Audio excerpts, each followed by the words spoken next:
44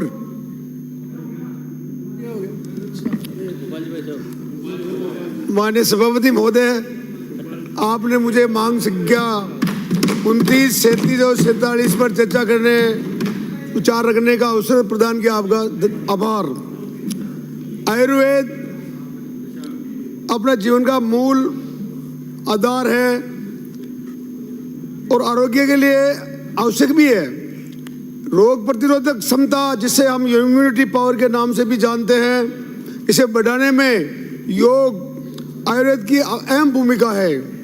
corona महामारी के बाद तो इस निर्वात सत्य को भी सभी स्वीकार किया है।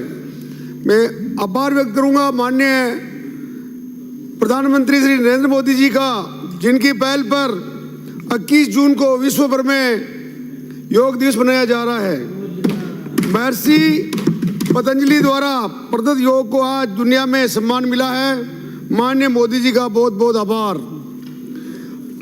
आयुर्वेद के जनक भगवान धन्वंतरी जी थे, जो समुद्र मंथन से धन्वंतरी भगवान प्रकट हुए थे, और उस धन्वंतरी 11 को आज 13 को हम धनतेरस के रूप में आज पूरा देश मनाता है।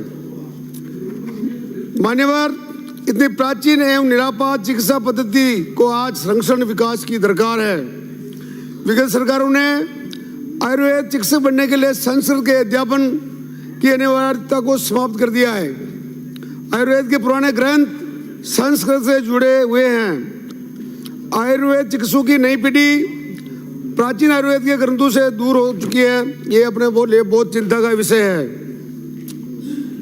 प्रदेश में आयुर्वेद की 5 राजकीय रसायनशालाएं हैं, लेकिन प्रतिवर्ष के आंकड़ों की हम समीक्षा करें तो यह स्पष्ट होता है कि औषधि निर्माण पर व्यय बहुत कम हो रहा है और वेतन और भर्तू पर व्यय बढ़ रहा है।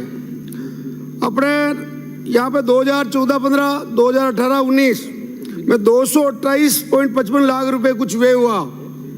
उसमें से 132.84 लाख तो औषधि ये सैलरी पे हुआ, भत्तू पर हुआ, और 95.71 लाख रुपए केवल औषधि निर्माण में लगे। ये सोचने का विषय है। रसायनशाला में दवा निर्माण के लिए आवश्यक वनौषधियों की उपलब्धता का भी संकट बहुत भारी पड़ रहा है। मेरा निवेदन है कि वनौषधियों के वन विकसित करने की काम को भी प्राथमिकता दी जाए। इस बजट में अजमेर में आयुर्वेद, योग व प्राकृतिक चिकित्सा विश्वविद्यालय खोलने की घोषणा का मैं स्वागत करता हूं। मेरा सरकार से निवेदन है कि ग्रामीण आयुष चिकित्सकों की डीपीसी विगत वर्षों में नहीं हुई है, उसे शीघ्र कराया जाए। वर्ष 2022-23 के बजट में तारानगर चूरू में आयुर्वेद महाविद्यालय खोलने की घोषणा हुई थी, लेकिन यह घोषणा अभी क्रियान्वित नहीं हुई है। वहाँ शिक्षण सत्र प्रारंभ नहीं हुआ है। इसी प्रकार विगत वर्षों के बजट में आयुर्वेद, होम्योपैथिक, यूनानी और प्राकृतिक चिकित्सा से संबंधित विभिन्न घोषणाएं आज भी क्रियान्वित की राह देख रही है। विगत सरकार ने वित्तीय प्रावधानों के घोषणाएं की थी। नाथद्वारा में आयुर्वेद, योग व प्राकृतिक चिकित्सा महाविद्यालय सहित पूर्व सरकार के 5 सालों के बजट में कई घोषणाएं जो अभी भी अधूरी है, अभी कुछ नाम भी उसका नहीं हुआ। मान्यवर, इस बजट में पशुपालन संवर्धन व विकास के लिए 250 करोड़ के मुख्यमंत्री पशुपालन विकास कोष स्थापित करने की ऐतिहासिक निर्णय का स्वागत करते हुए माननीय मुख्यमंत्री जी और उप मुख्यमंत्री जी और हमारे माननीय मंत्री जी का आभार व्यक्त करता हूँ।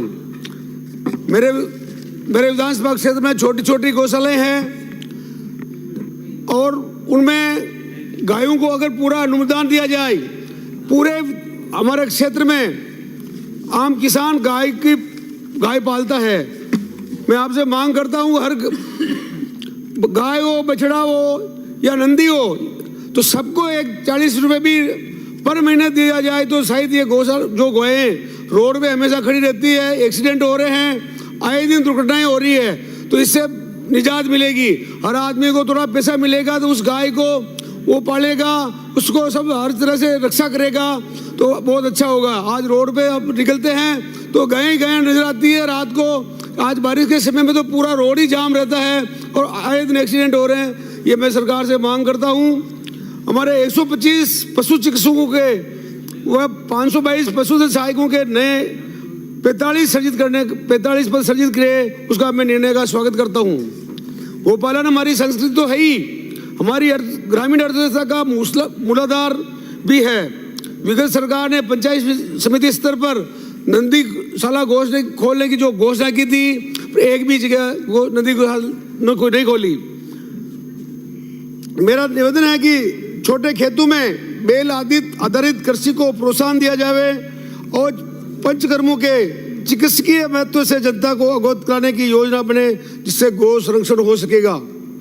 विगत सरकार ने स्टाम्प पर वसूले जाने वाले गौ संरक्षण अधिकार का समुचित वितरण भी गौशालों का नहीं किया। मान्यवर, एक ऐसी विडंबना है कि देश की आज़ादी के बाद शासन करने वाले दल ने राज्य को तो धर्मनिरपेक्ष घोषित किया, लेकिन प्रमुख धर्म स्थानों को जहां पर चढ़ावा व संपत्ति आती है उनको सरकार के नियंत्रण में ले लिया, और जहां चढ़ावा नहीं आता, जहां दान पात्र में पैसे नहीं आते हैं, उन एक भी मंदिर को सरकार अपने स्वामित्व में नहीं लिया है। मेरा निवेदन है कि देवस्थानों को सरकारी नियंत्रण से मुक्त किया जाए। मेरे मांडलगढ़ विधानसभा में सिंगोली श्याम का बहुत बड़ा प्राचीन मंदिर है, जो देवस्थान के 30 साल से देवस्थान के अंतर्गत आता है। वहाँ पे विकास नाम का बिल्कुल कुछ नहीं हुआ, करोड़ों रुपए वहाँ से दान पेटी में निकाल के ले जाते हैं। वहाँ पे सुबह अभिषेक होता है और वहाँ पे जो मंदिर की तरफ से कार्यक्रम होते हैं उसका पैसा भी पूरा नहीं मिलता है, और जो आदमी वहाँ नौकरी करता है उनको कुछ पैसे देके उसको सैलरी दी जाती है। मैं मांग करता हूँ कि हर जो मंदिर है हमारा सिंगोली श्याम 4 भुजानाथ का, जो पूरा जीर्ण शीर्ण अवस्था में हो चुका है, कम से 150 साल पुराना वो मंदिर है। मैं मांग करता हूँ सरकार से कि उस मंदिर का या तो जीर्णोद्धार वापस किया जाए, और वहाँ पे जो भी वहाँ हजारों की संख्या में दर्शनार्थी हमेशा आते हैं और बाहर से दूर से भी आते हैं, तो उनके रहने के लिए धर्मशाला भी बनाई जाए तो ये बहुत अच्छा रहेगा। हमारे पूरे क्षेत्र में एक सिंगोली श्याम ऐसा मंदिर है जो हर पूरे विधानसभा क्षेत्र नहीं, भीलवाड़ा से 100-200 किलोमीटर से वहाँ पे दर्शनार्थी आते हैं। ऐतिहासिक तीर्थ स्थल है, पर वो सरकार के वहाँ पर ध्यान नहीं देने से वहाँ पर विकास बिल्कुल रुका हुआ है, और करोड़ों रुपए सरकार के खजाने में वहाँ से आ चुके हैं।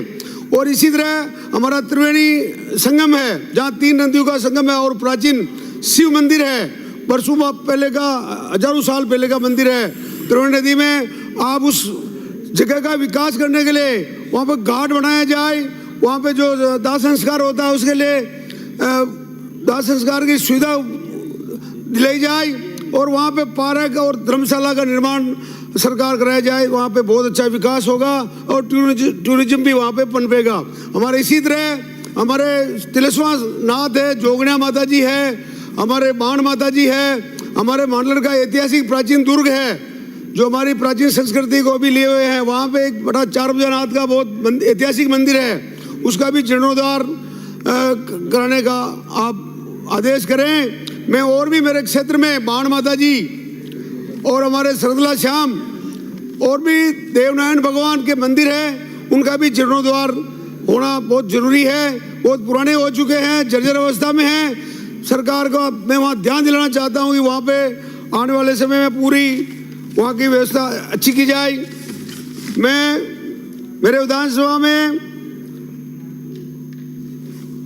और भी जो पुराने मंदिर है, पुराना मांडलगढ़ का किला ऐतिहासिक किला है, और किला के नीचे हमारे जालेश्वर नाथ का मंदिर है, वो भी बहुत प्राचीन है। तो उसका भी अपने मंत्री जी इस अपने जवाब में घोषणा करें तो बहुत अच्छा रहेगा। आपने मुझे बोलने का अवसर दिया, आपका बहुत बहुत आभार। श्री मनोज कुमार जी। महोदय, मैं पॉइंट ऑफ इंफॉर्मेशन के माध्यम से आपको और सरकार का ध्यान आकर्षित कराना चाहता हूं। संसदीय कार्य मंत्री मौजूद हैं। मेरे विधानसभा